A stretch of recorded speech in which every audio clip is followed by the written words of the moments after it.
오늘 우리에게 주신 하나님 말씀은 구약성경 룻기서 3장 1절에서 5절 말씀, 이 시간 교독으로 공부하겠습니다. 룻기서 3장 1절에서 5절 말씀입니다.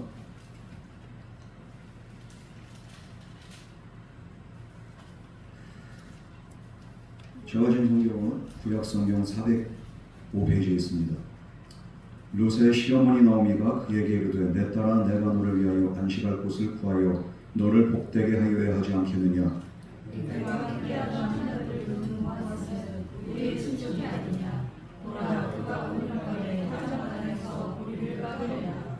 그런즉 너는 목욕하고 기름을 바르고 의복을 입고 타작마당에 내려와서 그 사람이 먹고 마시기를 다하기까지는 그에게 보이지 말고 그가 누울 때에 너는 그가 누운 곳을 알다가 들어가서 길을 다시 물고 거기에 누우라.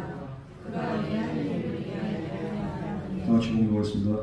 룻이 시어머니에게 이르되 어머니의 말씀대로 내가 하나리이다 하리라. 아멘. 오늘 말씀의 자리로 우리를 부르시며 감사드립니다. 오늘도 우리에게 필요한 말씀을 허락하여 주시사 우리에게 아버지 말씀 통하여서 우리의 영혼의 자양분을 삼고 앞으로의 한 주간의 삶도 믿음으로 승리할 수 있도록 오늘도 우리에게 은혜와 믿음 더하여 주시옵소서. 사람과 환경을 바라보지 않고 우리 환경 너머의 상황 너머의 역사하신 하나님 바라볼 수 있는 믿음으로 우리가 이 시간 거듭나기를 원하오니 주여 우리의 믿음의 눈과 귀와 입을 열어 주시옵소서. 이 모든 말씀으로 하신 예수님 이름으로 기도드립니다. 아멘. 오늘은 그 말씀에 앞서서 먼저 이렇게 잠깐 우리가 단기 선교가 아니죠. 비전 트립을 갔다 왔는데요. 2박 3일 동안 저희가 더 많은 곳을 이렇게 돌아보고 싶지만 우리 성도님들의 이렇게 체력 수준이 그거 못 따라가고 그래서 많은 곳을 못 돌아다녔지만 저희가 한 3군데 이렇게 둘러보았습니다. 여기가 이제 현직 교회인데 이제 국어 예배당이라는 곳을 한번 이렇게 갔다 왔습니다. 맹정리얼 선교사님이 앞에 여기 계시고요. 이분이 여기에서 이렇게 협력 사역을 하고 계세요. 저 뒤에 계신 분이 이렇게 현지 전도사님이신데 우리가 이쪽 교회 이렇게 상황도 한번 둘러보고 이 교회가 1950년도에 세워졌습니다. 그래서 76년, 77년째 되는 그런 교회인데 누가 세웠는가? 이 이래 그렇게 선교사가 이제 담임 목사가 한국인 선교사였습니다. 이분이 이제 그 94년도에 미국으로 가서 이렇게 계셨는데 그 94년 전까지 이곳에 이렇게 또 맡아서 한 20여 년 정도 이렇게 목회를 하면서 이 교회를 세웠다는 거예요. 그래서 그 3대 목사도 우리 담임 목사도 이렇게 한국 화교회, 그러니까 한국이랑 좀 이렇게 관련이 연관이 되는 그런 또 대만 현지 교회를 다녀왔었고요. 여기가 국어 예배당입니다. 그 다음 이렇게 사진 한번 넘겨보겠습니다. 여기는 이제 중화복음 이렇게 연구소인데 선교사님께서 지금 이곳에서 방을 얻어서 이제 그 연구도 하시고 세미나도 하시고 그리고 또 그 초임 선교사들은 가장 문제가 거주할 데가 없어요. 거처가 없어요. 우리가 룻기를 보지만 이것도 참 이게 의지할 데가 없잖아요. 돌봐줄 사람도 없고 그러는 사람들에게 그 선교사들에게 보아스 같은 역할을 하는 거죠. 여기서 또 이제 숙식을 제공하고 그리고 또 여기서 일정 기간 뭐 2달이 됐든 3달이 됐든 이 장기로 머무신 분을 6개월까지 여기 이렇게 머무셨다고 하는데 이제 머물면서 또 자기 사역도 준비하면서 또 사역지도 연결해주면서 그런 게 중앙 센터 같은 그런 역할을 하는 그곳에서 우리가 또 그 선교 그 사역에 대해서 그리고 대만 현지 상황에 대해서 우리 함께 이야기를 나눴습니다. 이 다음 그림은 이렇게 그래서 이제 우리가 여기서 또 이제 그 선교 헌금하고 우리 이렇게 물품들을 전달했습니다. 여러분들이 또 많이 이렇게 후원해 주셔서 저희들이 뭐 그냥 한 주 하루 이렇게 모았지만 그래도 61만 원이 이렇게 모여져가지고 그렇게 전체를 또 우리 선교사님에게 전달해드렸고 그리고 또 선교물품 전달해주고 그래서 우리 옥도교회한테 너무 감사하다고 이렇게 선교사님하고 사모님이 또 이렇게 저희에게 인사를 하였습니다. 그 다음 사진 한번 보겠습니다.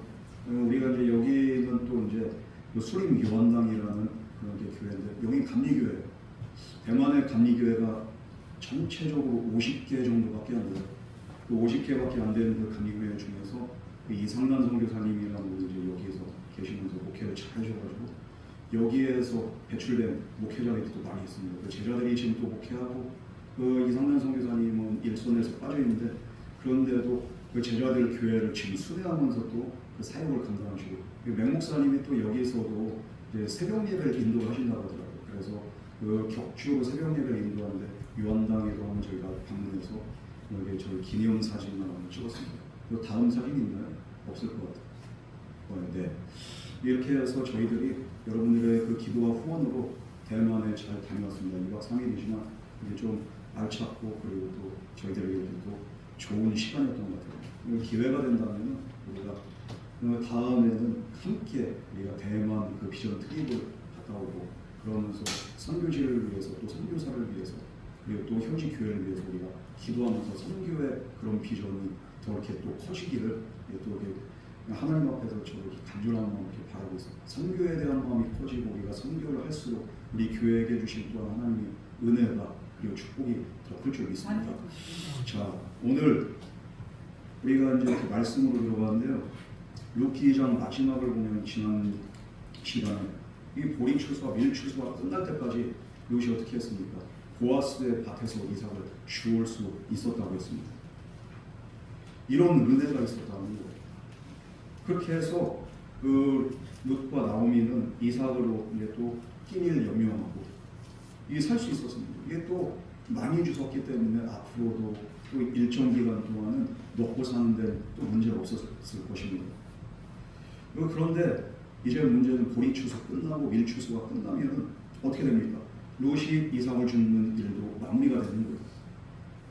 한동안 먹을 곡식은 마련했지만 앞으로도 계속 같은 방법으로 살긴 어렵습니다. 이제 또 어디 가서 뭐 자취집에서 이렇게 설거지라도 해야 되고 아무튼 이 과부로서 살기 위해서는 뭔가를 해야 됩니다. 이제 그래서 나오미는 룻의 앞날을 두고서 이 고민이 안 될 수밖에 없어요. 아직까지 앞날이 창창한 과부인데 언제까지 이렇게 또 나를 공양하면서 이렇게 고생을 해야 됩니다. 이런 아마 생각도 들지 않았을 거예요. 그래서 이 룻을 생각하면서 룻에게 이제 앞날을 위한 준비를 이제 계획을 이야기를 하기 시작합니다. 오늘 말씀이 바로 그 이야기입니다. 이 나오미를 통해서 또 나오미의 생각을 통해서 하나님은 또 한 걸음 한 걸음 룻의 앞길을 예비하셨습니다. 오늘 우리도 마찬가지입니다. 하나님이 갑자기 특별 계시로 우리에게 말씀하시기보다는 사람을 통해서 상황을 통해서 환경을 통해서 하나님은 우리의 앞길을 한 걸음 한 걸음 인도하시고 예비하시고 우리를 위해서 모든 것들을 계획하신 하나님인 줄 믿으시기 바랍니다. 그 하나님을 우리가 신뢰할 때 우리는 어떤 상황 속에서도 나를 위해 일하시고 지금도 살아 역사하신 하나님을 우리가 믿음으로 바라보고 믿음으로 살아갈 수 있게 됩니다.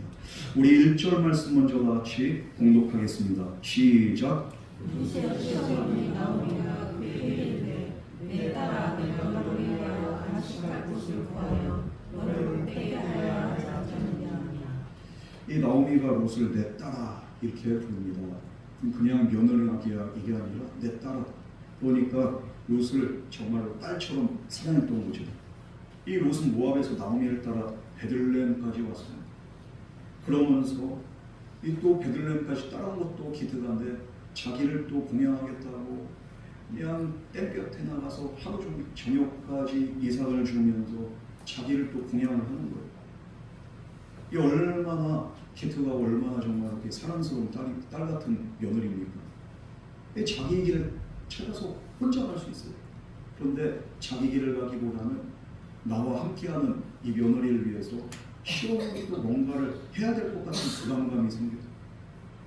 이 두 사람은 베들레헴에서 서로 의지하면서 이렇게 오순도순 잘 살고 있었습니다. 그래서 나오미는 룻을 위해서 무엇을 해야 되는가? 룻을 위해서 구하고 싶은 것이 있는데 바로 우리 딸 같은 며느리가 안식할 곳, 이게 필요하다는 것을 나오미는 느꼈습니다. 룻기 1장 9절에서 보면 나오미가 두 며느리에게 뭐라고 합니까? 각각 남편의 집에서 새로 출발해서 거기서 안식을 얻도록 그들에게 이야기를 합니다. 오늘 마찬가지로 오늘 본문 말씀 1절에서도 나오미는 룻이 다시 새 출발해서 가정을 이루고 안식을 얻기를 바랬습니다. 여기에는 룻의 혼인만 걸려있는 문제가 아니에요. 룻의 혼인뿐만 아니라 이 남편 엘리멜렉과 두 아들 모두 죽은 이 미방인인 나오미의 가정, 이 가정을 세우는 일도 연관이 되어 있는 거예요. 이 룻기의 뒷부분에서 보면 이 문제가 엘리멜렉 집안의 기업을 물은 일과 함께 연관이 됩니다. 이 나오미는 룻이 가정을 이루어 살아갈 길을 찾으면서 그러면서 이제 또 이 일을 통해서 우리 집안을 또 일으킬 그런 또 계획도 함께 이렇게 도모하게 되는 거죠. 그럼 이 일을 누구와 의논해야 됩니까? 의논할 사람이 필요한데 누구랑 의논하고 누구랑 이 일을 진행합니까? 이거에 대한 답이 바로 그 사람의 이름이 2절에 나옵니다. 우리 2절 말씀 다 같이 봉독하겠습니다. 시작.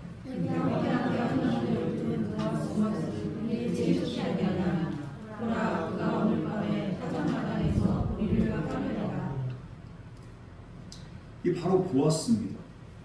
이 보아스는 룻에게 낯선 사람이 아니에요. 룻에게 은혜를 베푼 자고 또 나오미에겐 가까운 친족이었습니다.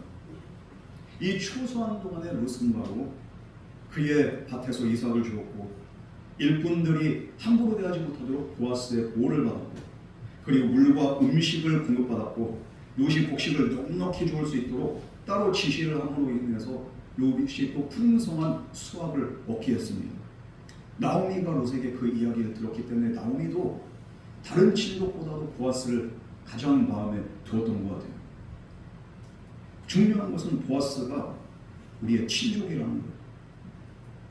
당시 이스라엘에서 기업은 무엇입니까? 조상들에게 물려받은, 그래서 그 집안이 이어가는 땅, 이게 바로 기업입니다. 땅이 그냥 단순한 땅이 아니에요. 조상으로부터 물려받고 계속적으로 대를 이어서 지켜나가야 될 유산이었던 거죠.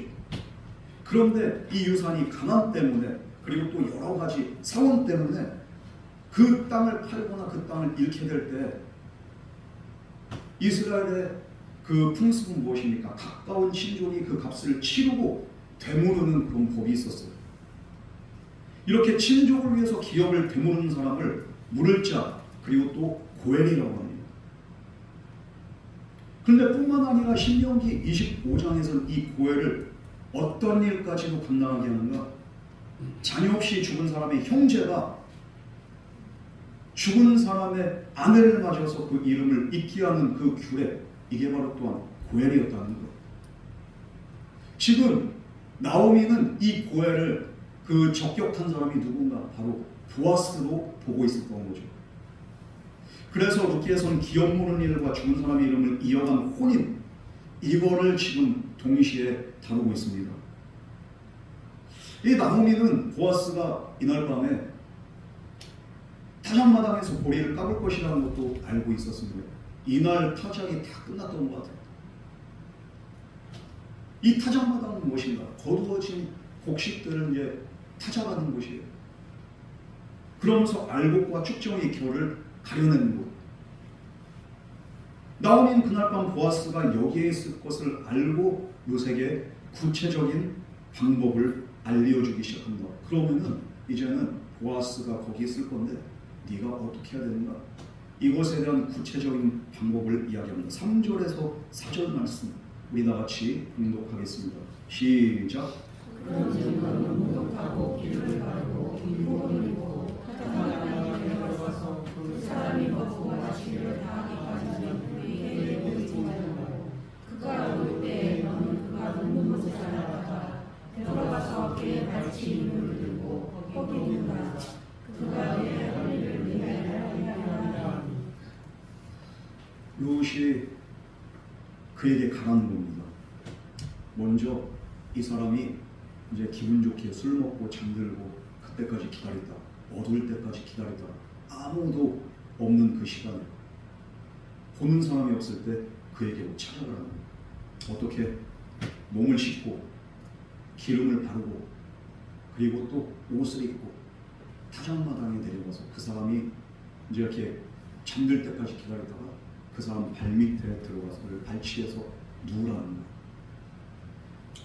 이게 무슨 말입니까?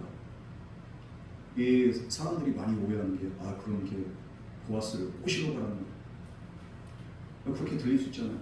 먹고 취할 때까지 기다리다가 그냥 오늘날 따지면 목욕 싹 깨끗하게 샤워하고 향수 뿌리고 그리고 또 단정하게 이렇게 옷을 입고 평소 술 취해서 잠든 사람한테 가가지고 그 발 밑에 누우라는 건 무슨 말입니까?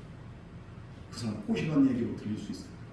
그런데 그런 얘기가 아니라 여기서 기름을 바르는 것 그리고 옷을 입는 것, 이 단정하게 옷을 입고 목욕을 하고 은은한 그 향을 더해서 그 사람을 찾아갈 때 예의를 다하라는 거예요. 그러면서 그 발치로 가서 이불을 들고 누우라는 것은 무엇인가? 이게 밤에 한 미혼자가 남자가 누워있는 곳으로 찾아가서 그 발치에 눕는 장면, 이 성경에서 이렇게 지시하는 게 좀 약간 우리가 좀 거시기 하잖아요. 그죠? 이 도대체 무슨 말이야? 성경에서 이렇게 남사스러운 장면이 있어. 이 발치에서 눕는 것은 당시 문화에서는 친족 그리고 구속자에게 기업물을 자로서 책임을 져야 그렇게 부탁하는 그런 이렇게 행위입니다. 그래서 그 발치 밑에 눕는다는 것은 그 당신이 그 구속자로서 친족으로서 우리 가정과 나를 보호해주고 결혼으로서 우리 가정을 책임져 주세요. 이런 상징적인 행위로 이런 행동들을 했었다는 겁니다. 물론 성경은 이 당시 사람들의 일반적인 풍속과 혼인 절차였다, 이거에 대한은 이렇게 자세한 설명은 없습니다. 그런데 그 당시 풍속이 그랬었다는 거죠. 그래서 본문이 말하지 않는 관습이나 행동을 우리가 임으로 덧붙여서 뭐 이렇게 또 설명할 필요는 없겠지만 그 당시에 이런 상징적인 이렇게 의미가 있었다. 우리가 이 정도로 이해를 하면 될 것 같습니다. 그런데 이 장면에서 중요한 것은 무엇입니까? 네가 그렇게 하되, 네가 그렇게 할 때 내가 할 일을 내게 알게 하리라. 누가? 보아스가. 나오미는 룻에게 보아스를 찾아가고 어떻게 처신해야 되는가 이것을 알려줍니다. 그러나 그 이후의 일까지 모두 알려주지 않습니다. 알 수가 없어요. 보아스가 거절할 수도 있습니다. 뭐 받아들일 수도 있고 거절할 수도 있어요. 그러나 어쨌든 간에 룻은 보아스를 찾아간 뒤에 그가 무엇이라고 말하고 어떻게 행동한지를 기다리고 그가 하라는 대로 네가 따라라. 지금 이것을 이야기합니다. 이런 가운데 지금 어떻게 보면 보아스가 거절하면 어떻게 됩니까? 룻의 입장은 창피한 거예요. 안 그래도 과부인데 과부로서 어렵게 결단하고 이렇게 갔는데 이 사람한테 퇴짜를 맞아. 한동안 얼굴을 들고 다닐 수가 없어요. 그리고 또 어떤 소문이 동네에 이렇게 또 날지 몰라. 아이고 저 젊은 여자가 나이 많은 남자 돈 보고서 그냥 꼬시러 갔네. 이러면서 이런 소문이 돌 수도 있어요. 그러나 시어머니의 명령에 룻은 어떻게 반응합니까? 우리 5절 말씀 다 같이 공독하겠습니다. 시작.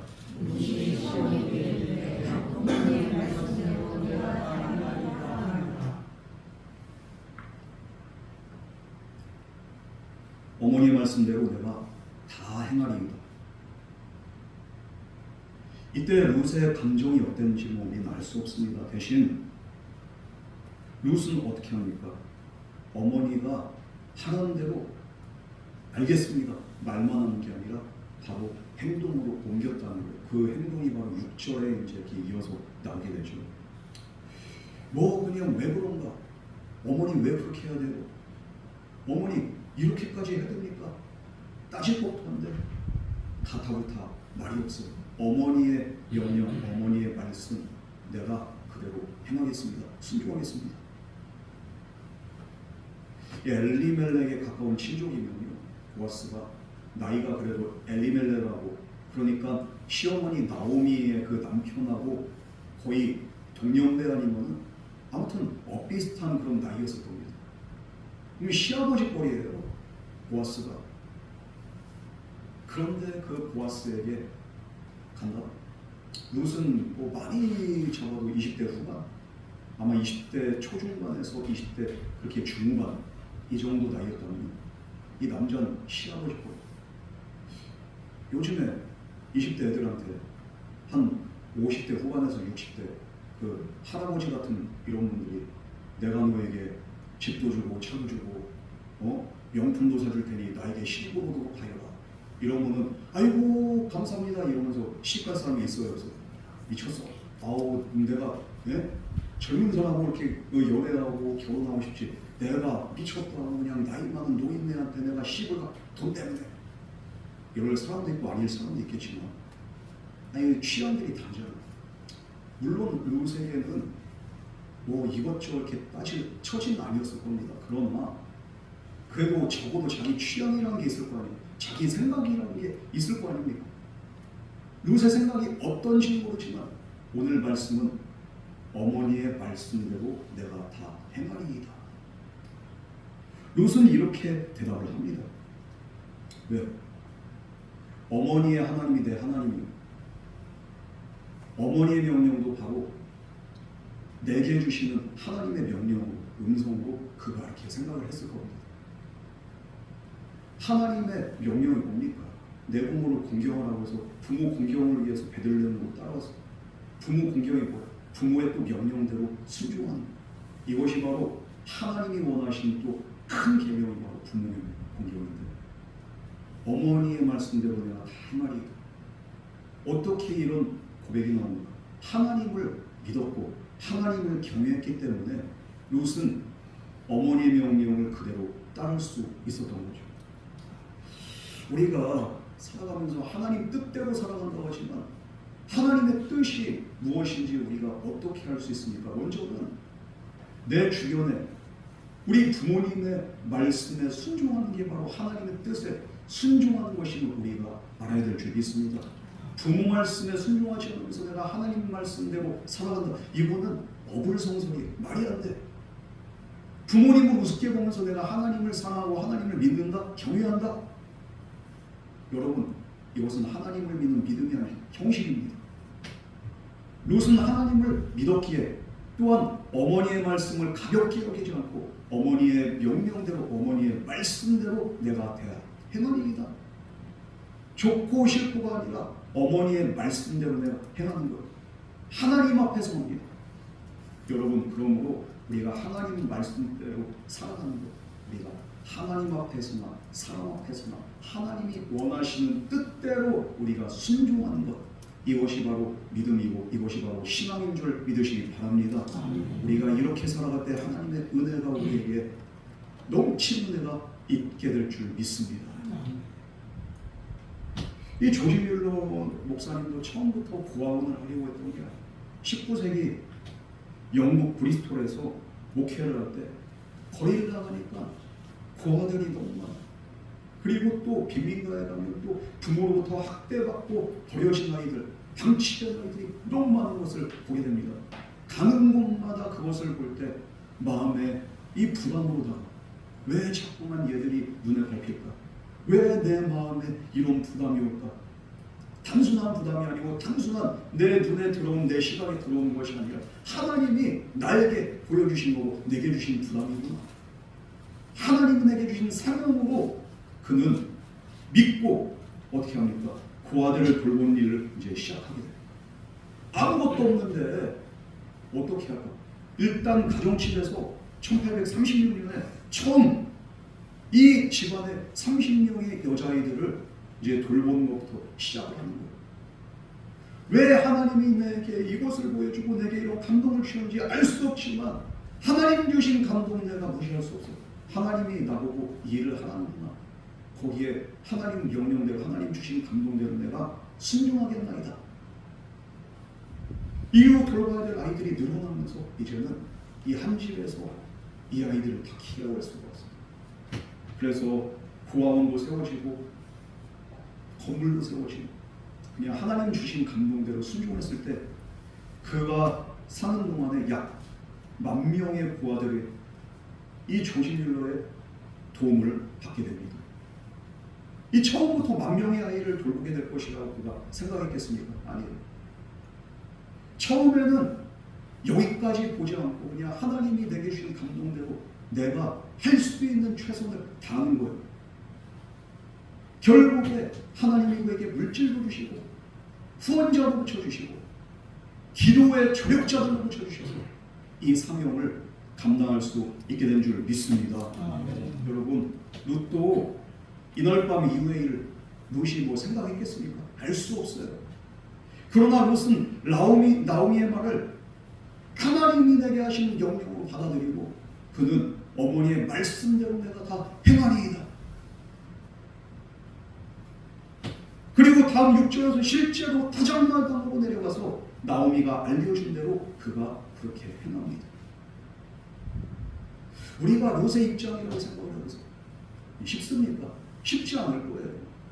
자존심이라는 것도 있고 암만 각오를 할지라도 내가 이렇게까지 해야 되니까 아마 이런 생각들이 들지 않겠습니까? 그러나 어머니의 말씀을 정말 하나님 음성으로 내가 받들지 않는 이런 순종이 나올 수가 없어요.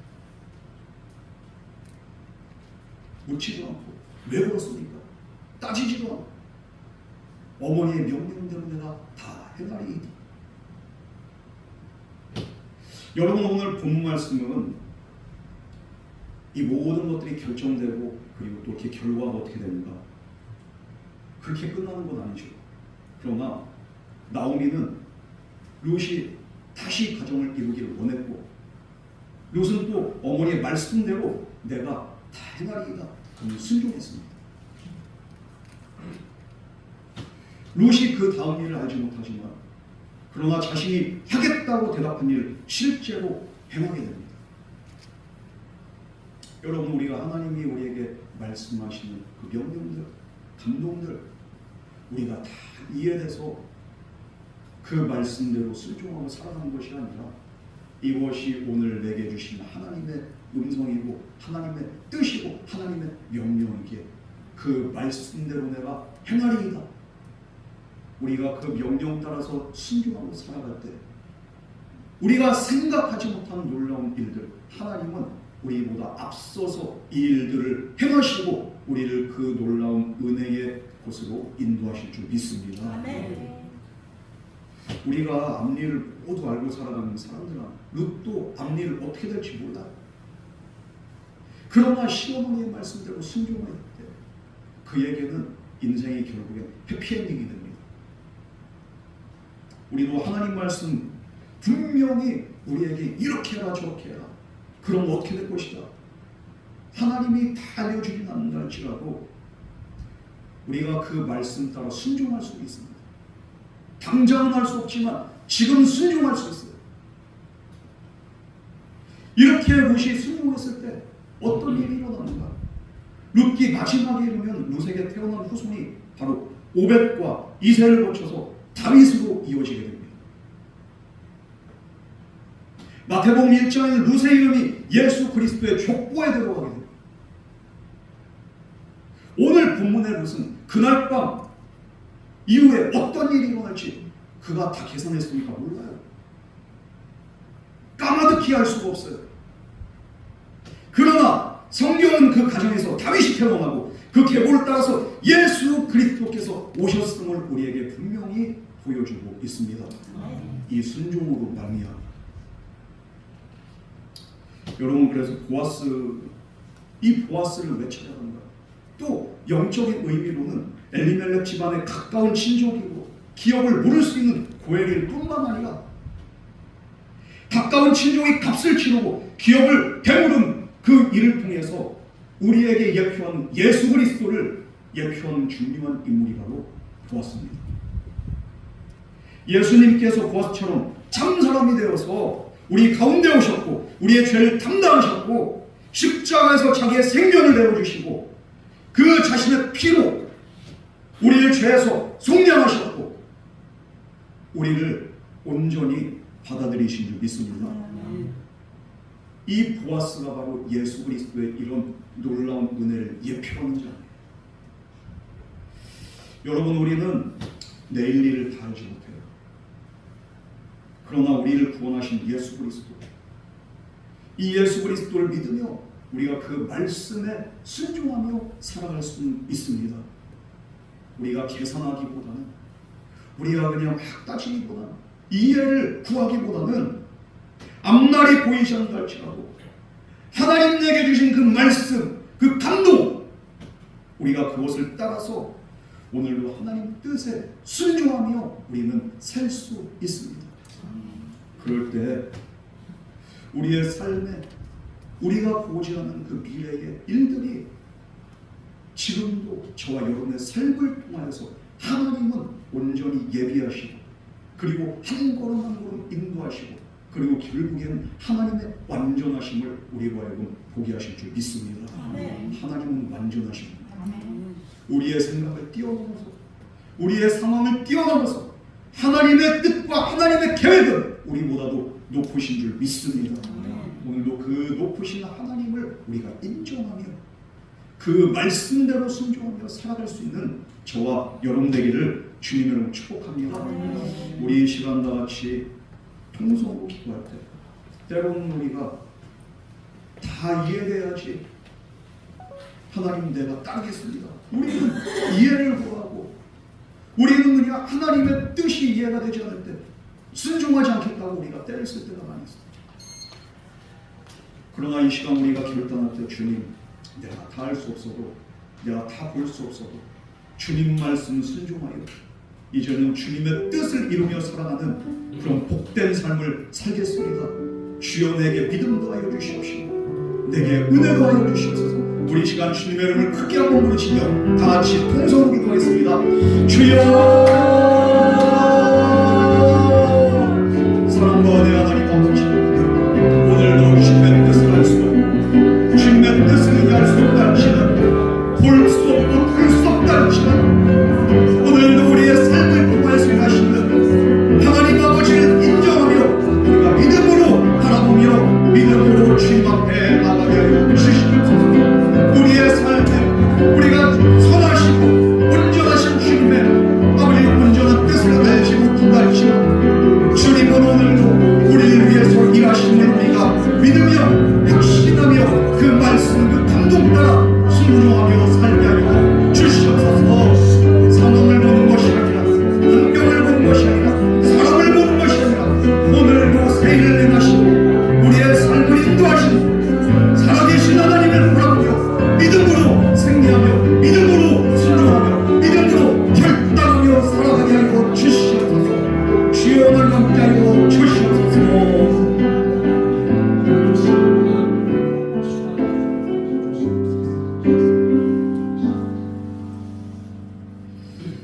사랑의 하나님 아버지 우리가 앞일을 알 수 없고 볼 수 없고 이해할 수 없을 때에도 이 룻과 같이 주님의 말씀 따라 오늘 내가 마땅히 해야 할 일들을 충실히 감당하며 순종하며 살아갈 수 있는 믿음과 은혜를 우리에게 허락하여 주시옵소서. 무엇보다도 우리를 죄에서 승리하기 위해서 사람이 되어 이 땅에 오시고 십자가에서 자신을 내어주신 예수 그리스도를 굳게 붙잡고 주님의 그 사랑을 확신하며 믿으며 이제는 주님 말씀 따라 우리가 믿음으로 행하며 살아갈 수 있도록 주여 우리에게 은혜도 더하여 주시옵소서. 지난날 우리가 사람을 바라보고 환경 바라보고 상황 바라보고 문제만 바라보느라 정작 우리를 위해서 일하신 주님을 놓치며 살아갈 때가 많이 있었습니다. 그러나 이제는 주님 바라보며 살겠습니다. 주여 이 시간 우리의 믿음의 눈을 열어주시고 믿음의 귀를 열어주시옵소서. 이 세상이 우리의 시선을 빼앗지 않도록 이 세상의 거짓말들이 우리의 귀를 막지 않도록 주여 열어주시옵소서. 오늘도 함께 하신 주님 바라봅니다. 예수님 이름으로 기도드립니다. 아멘.